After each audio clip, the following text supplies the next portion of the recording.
Hardware objectives. इस lesson को करने के बाद आप जान जाएंगे कि कंप्यूटर हार्डवेयर क्या है, इसके कौन कौन से कंपोनेंट्स हैं और इन कंपोनेंट्स के फंक्शंस क्या हैं। हार्डवेयर। आप पहले लेसन यानी कंप्यूटर बेसिक्स में जान चुके हैं कि कंप्यूटर हार्डवेयर क्या है। कंप्यूटर हार्डवेयर वो चीज़ें हैं जिन्हें या तो आप छू सकते हैं या पकड़ सकते हैं, जैसे कि माउस, कीबोर्ड, प्रिंटर वगैरह। आइए इस सिलसिले में मज़ीद जानने की कोशिश करते हैं। अब आप जो स्क्रीन पर देख रहे हैं, जो कि एक डब्बे की मानंद नजर आ रहा है, असल में बड़ी मुफीद चीज है। इसे सिस्टम यूनिट कहते हैं। सिस्टम यूनिट में कंप्यूटर का हर वो हिस्सा लगा होता है जो उसको चलाता है, इसके मुख्तलिफ हिस्सों को कंट्रोल करता है और कंप्यूटर इस्तेमाल करने वालों को मुख्तलिफ फैसिलिटीज या सहूलियात फराहम करता है। इसको कंप्यूटर की केसिंग या कवरिंग भी कहते हैं। इसे केसिंग इसलिए कहा जाता है क्योंकि यह कंप्यूटर के अंदरूनी हिस्सों को ढांप कर रखता है और उन्हें हर किस्म के बैरूनी दबाव से बचाता है। आइए हम सिस्टम यूनिट को कुछ तफसील से देखते हैं।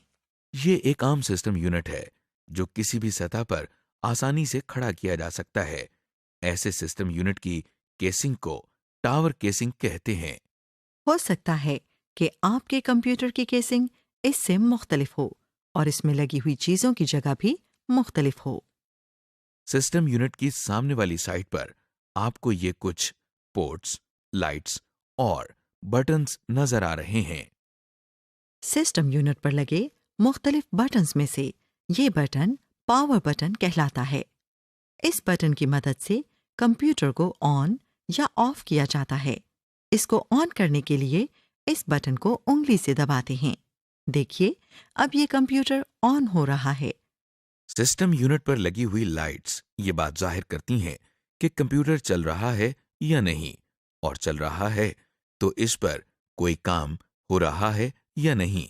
ये एक डीवीडी ड्राइव है।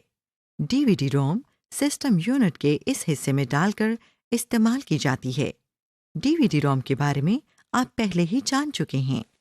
इसके नीचे लगे हुए छोटे से बटन को दबाने से इस ड्राइव का ट्रे बाहर आ जाता है। सीडी या डीवीडी को डीवीडी ड्राइव की ट्रे पर इस तरह रखा जाता है और दोबारा इसी बटन को दबाने से डीवीडी ड्राइव के अंदर इंसर्ट हो जाती है। डीवीडी को ड्राइव से बाहर निकालने के लिए भी यही बटन दबाया जाता है।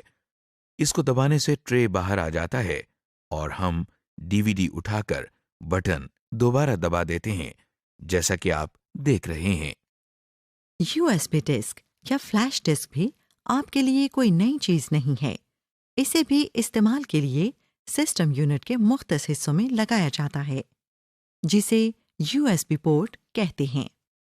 इस वक्त आप सिस्टम यूनिट की बैरूनी साइड पिछली तरफ से देख रहे हैं। जिस तरह टीवी और दीगर बिजली से चलने वाली अशिया को बिजली के सॉकेट्स में लगाया जाता है, कंप्यूटर को चलाने के लिए भी बिजली की जरूरत होती है। लिहाजा सबसे पहला सॉकेट जो आप इस वक्त देख रहे हैं वो कंप्यूटर को बिजली फराहम करने के लिए ही इस्तेमाल होता है। इसको पावर कनेक्टर कहते हैं। वो तार या केबल जिसके जरिए कंप्यूटर को बिजली फराहम की जाती है, इसको पावर केबल कहते हैं। इस केबल का प्लग बिजली के स्विच बोर्ड में लगाते हैं। इस केबल का दूसरा सिरा कंप्यूटर में इस तरह लगता है। जिस तरह सिस्टम यूनिट को चलाने के लिए बिजली की जरूरत होती है, इसी तरह मॉनिटर को चलाने के लिए भी बिजली की जरूरत होती है। इसके लिए भी पावर केबल इस्तेमाल की जाती है। अब आप जो पोर्ट देख रहे हैं इसे यूएसबी पोर्ट कहते हैं, यानी यूनिवर्सल सीरियल बस। बहुत सी इनपुट आउटपुट डिवाइसेस, मसलन webcam, scanner, printer, mouse, keyboard को सिस्टम यूनिट से कनेक्ट करने के लिए इस्तेमाल की जाती है। कुछ कंप्यूटर्स में ये कंप्यूटर की अगली और पिछली दोनों साइड्स पर होती हैं। ये देखिए, इसको इस तरह से कनेक्ट किया जाता है। कंप्यूटर्स में माउस और कीबोर्ड की पिन इस तरह की भी होती है। कुछ कीबोर्ड या माउस को सिस्टम से कनेक्ट करने के लिए ये पोर्ट्स इस्तेमाल करते हैं। माउस की पिन को इसमें लगाने से कंप्यूटर माउस के साथ कनेक्ट हो जाता है। इसे इस तरह लगाते हैं। ये पोर्ट जो आप देख रहे हैं, इसको सीरियल पोर्ट कहते हैं। इसे गौर से देखें तो इसमें आपको 9 पिन्स नजर आएंगी। यहाँ पर भी स्कैनर और माउस वगैरह लगाए जाते हैं। ये पोर्ट पैरेलल पोर्ट कहलाती है। इसमें 25 होल्स होते हैं। इस पोर्ट में कुछ तरह के प्रिंटर लगाए जाते हैं। स्क्रीन पर नजर आने वाले इन पोर्ट्स से आप जरूर वाकिफ होंगे। ये वही पोर्ट्स हैं जो आप कैसेट प्लेयर या रेडियो पर देखते हैं। बास दफा ये कंप्यूटर्स की अगली साइड में भी दी गई होती हैं। इनको पिन सॉकेट्स कहा जाता है और कैसेट प्लेयर की तरह कंप्यूटर में भी ये स्पीकर्स या माइक्रोफोन्स लगाने के लिए इस्तेमाल होती हैं। बास स्पीकर यूएसबी पोर्ट के जरिए भी सिस्टम के साथ कनेक्ट किए जाते हैं। इस वक्त आप जो पोर्ट देख रहे हैं, ये भी एक पैरेलल पोर्ट है।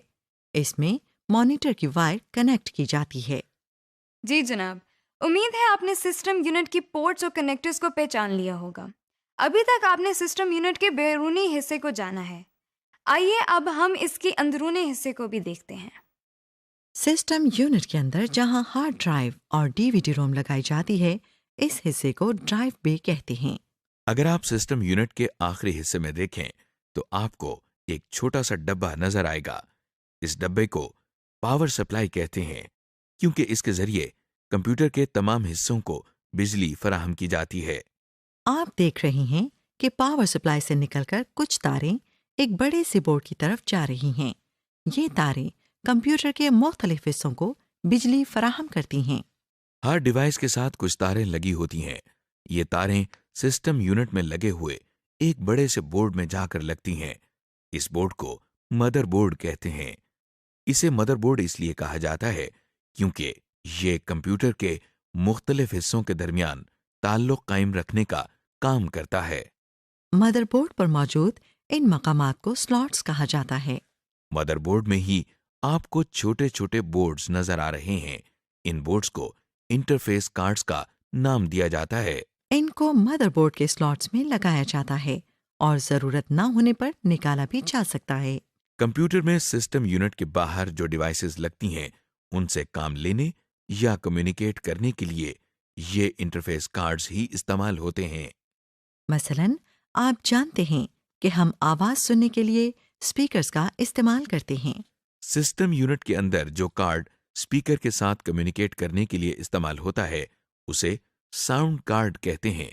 इसी तरह जब हम एक से ज्यादा कंप्यूटर को आपस में कनेक्ट करते हैं, तो हम कहते हैं कि ये नेटवर्क बन गया है। एक कंप्यूटर को दूसरे कंप्यूटर से कम्युनिकेट करने के लिए जिस इंटरफेस कार्ड की जरूरत होती है, उसे नेटवर्क कार्ड कहते हैं। अब आप मदरबोर्ड पर लगी जिस डिवाइस को देख रहे हैं, वो प्रोसेसर कहलाती है। इसे कंप्यूटर का दिमाग कहते हैं। जिस तरह इंसान का दिमाग उसके तमाम अफ़ाल को कंट्रोल करता है, इसी तरह कंप्यूटर में होने वाले हर काम के लिए हिदायत सिस्टम यूनिट में लगा ये प्रोसेसर ही फराहम करता है। प्रोसेसर के ऊपर एक छोटा सा पंखा लगा हुआ है जो प्रोसेसर को ठंडा रखने के लिए इस्तेमाल होता है, क्योंकि जब कंप्यूटर इस्तेमाल होता है तो प्रोसेसर गर्म होता रहता है और अगर इसे ठंडा ना किया जाए तो ये खराब हो सकता है। रैम चिप्स, जिसके बारे में आप पहले ही जान चुके हैं, ये भी मदरबोर्ड पर ही लगती हैं। मदरबोर्ड पर जिस जगह रैम चिप लगाई जाती है, इसे रैम की स्लॉट्स कहते हैं। आपने सिस्टम यूनिट के बारे में एक मुख्तसर सा तारुफ देखा। इससे पहले हम इनपुट और आउटपुट डिवाइसेस के बारे में भी पढ़ चुके हैं। आइए देखते हैं कि ये सारी चीजें मिलकर किस तरह काम करती हैं। आप कंप्यूटर को जो भी डेटा इनपुट करते हैं, वो सबसे पहले मेमोरी में जाकर टेम्परेरीली स्टोर होता है। फिर ये डेटा मेमोरी से प्रोसेसर में जाता है और प्रोसेसिंग होती है। फिर जो रिजल्ट्स निकलते हैं वो मेमोरी में स्टोर होते हैं और साथ ही आउटपुट डिवाइसेस के जरिए डिस्प्ले होते हैं। और साथ ही अगर हम चाहें तो किसी सेकेंडरी स्टोरेज डिवाइस यानी डिस्क्स वगैरह पर स्टोर भी कर सकते हैं। इस तरह हम कंप्यूटर से बहुत से मुफीद काम ले सकते हैं। समरी। इस लेसन में हमने कंप्यूटर हार्डवेयर के दीगर अहम हिस्सों के बारे में मालूमात हासिल की, मसलन सिस्टम यूनिट और इसके सामने लगी लाइट्स और बटन्स। फिर हमने देखा कि सिस्टम यूनिट के पीछे कौन कौन सी मुख्तलिफ पोर्ट्स होती हैं, जिसमें serial ports, parallel ports, USB और कुछ पिन सॉकेट्स शामिल हैं। इसके बाद हमने देखा कि ड्राइव बे क्या होता है और उसके अंदर मुख्तलिफ स्टोरेज डिवाइसेस कौन सी लगती हैं। आपने सिस्टम यूनिट के अंदर लगी पावर सप्लाई को देखा। फिर आपने मदरबोर्ड और उस पर लगी दूसरी चीज़ें, cards, slots, RAM slots, processor और उस पर लगे फैन को देखा।